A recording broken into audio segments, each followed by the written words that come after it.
12. 청정한 계행의 과보. 아자따 사또왕이 다시 부처님께 여쭈었다. 부처님, 눈앞의 과보보다 더 뛰어난 것을 말씀해 주십시오.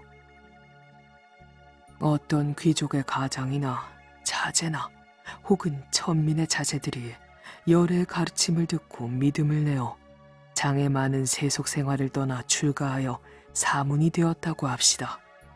그는 정정한 계행을 닦고 정진하여 조그만 허물도 두려워하고 깨끗한 몸과 바른 생각을 지니며 모든 감각기관을 잘 보호하고 바른 생각과 바른 지혜를 두루 갖추게 될 것이요. 그러면 어떤 것이 계행을 갖춘 것인가? 살생을 하지 않고 모든 생물을 가엾이 여기며 주지 않는 물건은 갖지 않고 남의 것을 가지려고 하는 생각도 내지 않으며 떳떳하지 못한 음행을 하지 않고 밝고 깨끗한 행동을 합니다.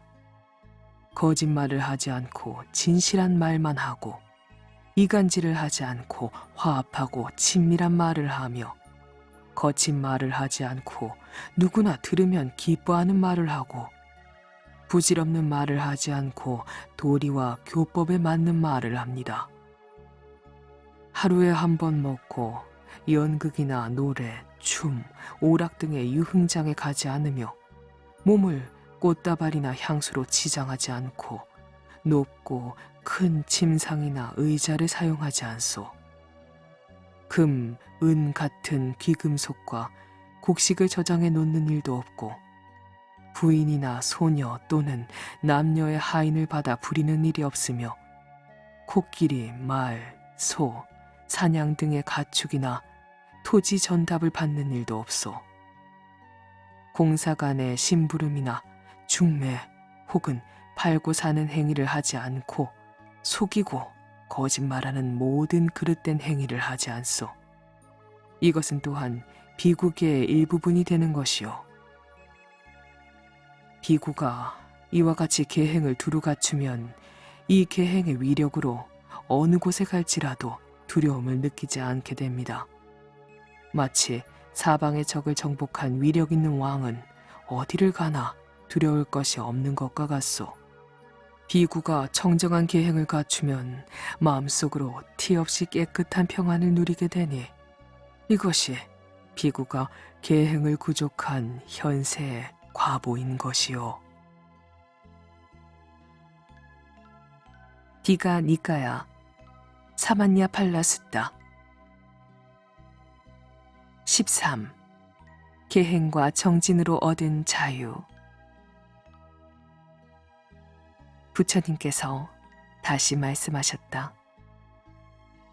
비구는 또 눈, 귀, 코, 혀, 몸, 생각 등 감각기관을 잘 지켜야 합니다. 마치 부자가 창고의 문을 단속하여 도둑의 침범을 막듯이 비구가 눈으로 사물을 볼 때에는 어떤 현상이나 특수한 환경에 집착하지 말아야 합니다. 만약 생각을 다스리지 않고 그대로 놓아둔다면 탐욕과 애착과 비애 등의 부정법에 흘러가고 말 것이요. 그러므로 눈을 잘 단속하여 감각작용을 조절함으로써 보는 감각이 바른 길을 벗어나지 않고 항상 순결한 제자리로 돌아가게 해야 하는 것이요. 소리를 듣는 귀와 냄새를 맡는 코, 맛을 보는 혀, 차고 덥고 거칠고 부드러움을 느끼는 몸, 시비와 좋아하고 싫어하는 생각도 그와 같아서 어떤 현상이나 특수한 환경에 집착하지 말아야 합니다.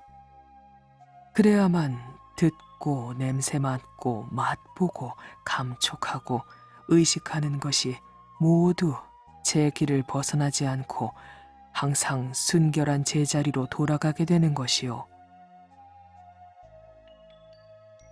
이와 같이 모든 감각기관을 잘 단속하여 그 공덕이 갖추어진다면 마음속으로 티 없이 깨끗한 안락을 누리게 되는 것이요.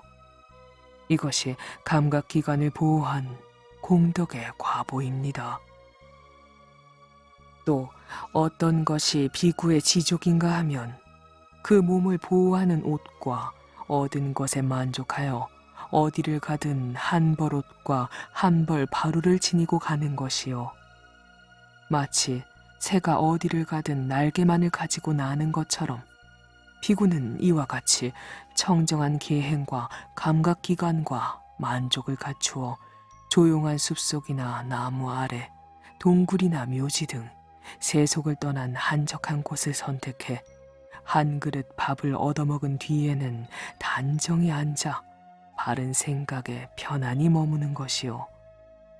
그는 세속의 탐욕을 버리고 청정한 마음에 머물며 남을 해치려거나 성내고 미워하는 생각을 여의고 모든 생물을 가엾이 여기어 이롭게 하려는 마음에 머물며 정신이 혼미한 데서 벗어나 산뜻하고 올바른 생각과 바른 지혜에 머뭅니다. 찬란하고 헐떡거리는 생각을 쉬어 고요하고 차분한 마음에 머물며 망설이고 의심하는 데서 벗어나 깨끗하고 의심하지 않는 마음에 머물러 그 마음을 맑고 깨끗하게 정화합니다. 이를테면 어떤 사람이 남에게서 빌린 돈으로 처자를 부양하고 스스로도 만족하는 것과 같이 비구도 계행과 정진으로 묵은 죄업을 정산하고 새로운 도업에 의해 스스로 평안을 얻어 만족하는 것이요. 또 한 가지 비유를 든다면 남의 노예가 되어 마음대로 오고 가지 못하다가 속박에서 벗어나 자유를 얻으면 남에게 예속되지 않고 떳떳한 자유인으로 자기가 하고 싶은 대로 하는 것과 같이 비구도 정정한 계행과 줄기찬 정진의 힘으로 세속적인 오욕의 노예에서 벗어나 독립된 자유를 누리게 되는 것이요. 이것이 비구가 바른 생각과 바른 지혜를 갖추어 만족할 줄 알고 번뇌에서 벗어난 현세의 과보입니다. 이와 같이 부처님께서 말씀하시니 마가다의 왕 아자타 사뚜는 감격한 끝에 이렇게 여쭈었다. 거룩하십니다. 마치 넘어진 사람을 일으켜주고 파묻혀 있던 것을 드러내놓으며 길 잃은 사람에게 길을 보여주고 어두운 밤에 불을 밝혀주는 것과 같습니다. 이같이 온갖 방편을 들어 진리를 말씀해 주시니 저는 지금부터 부처님께 귀의하고 교법에 귀의하고 승단에 귀의하겠습니다. 오늘부터 이 목숨이 다하도록 삼부에 귀의하여 신도가 되고자 하오니 받아주시기를 바랍니다. 저는 어리석고 무지하여 왕권을 얻기 위해 잔인하게도 덕이 많은 부왕을 살해하였습니다. 부처님, 앞으로 제가 잘못되는 일이 없도록 저의 이 죄악을 죄악으로 인정하시고 저를 받아주십시오.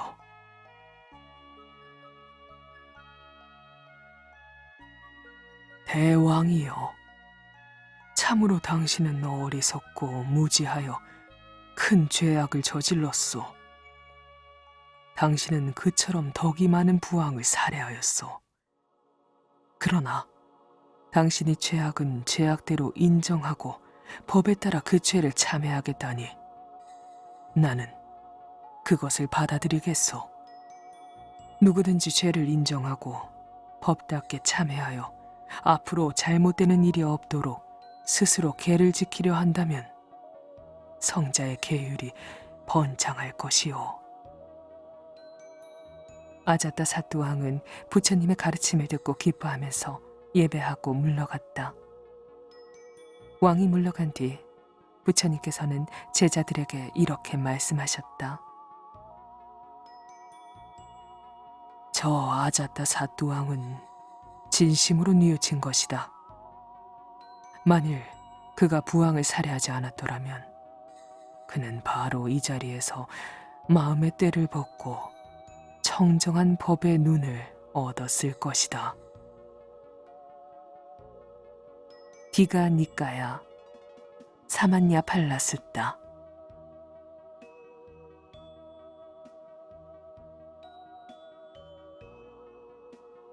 14.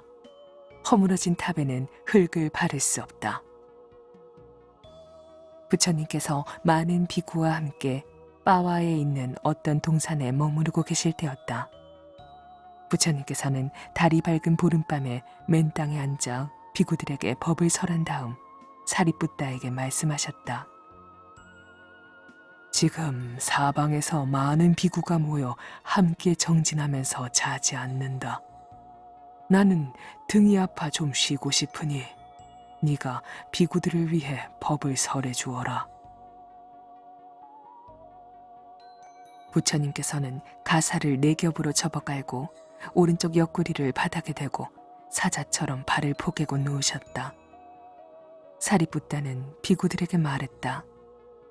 이 빠와 마을은 니간타를 따르는 자이나 교도가 살던 곳인데 그는 얼마 전에 죽었습니다. 그 후 제자들은 두 파로 갈라져 서로 잘잘못을 캐면서 시비하고 있습니다. 나는 이 법을 잘 알지만 너는 그것을 모른다. 나는 바른 법을 가졌는데 너는 사견을 가지고 있다. 이와 같이 말이 서로 얽히어 앞뒤가 없이 저마다 자기 말만을 참되고 바르다고 합니다.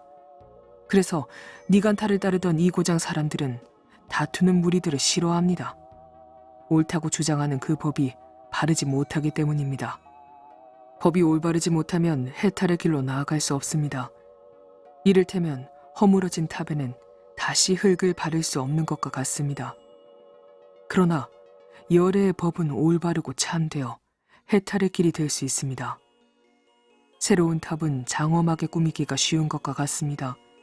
우리들은 마땅히 교법과 계율을 모아 그들과 같은 다툼을 막고 청정한 수행을 쌓아 모든 중생들에게 이익과 안락을 얻게 해야겠습니다. 수행자는 반드시 안으로 살펴야 합니다. 만약 성냄과 원한을 가지고 저들처럼 대중을 어지럽힌다면 화합한 대중을 모아 널리 방편을 베풀어 다툼의 근본을 뽑아야 합니다. 맺힌 원한이 다했을 때는 그 마음을 거두어 다시는 일어나지 않도록 할 것입니다. 성냄이 뒤틀어지면 시기하고 교활하여 스스로 자기 소견에 말려들어 사견에 헤매고 치우친 편견에 떨어지고 맙니다. 부처님께서는 사리뿌따의 말이 옳다고 인정하셨다. 장아함, 중집경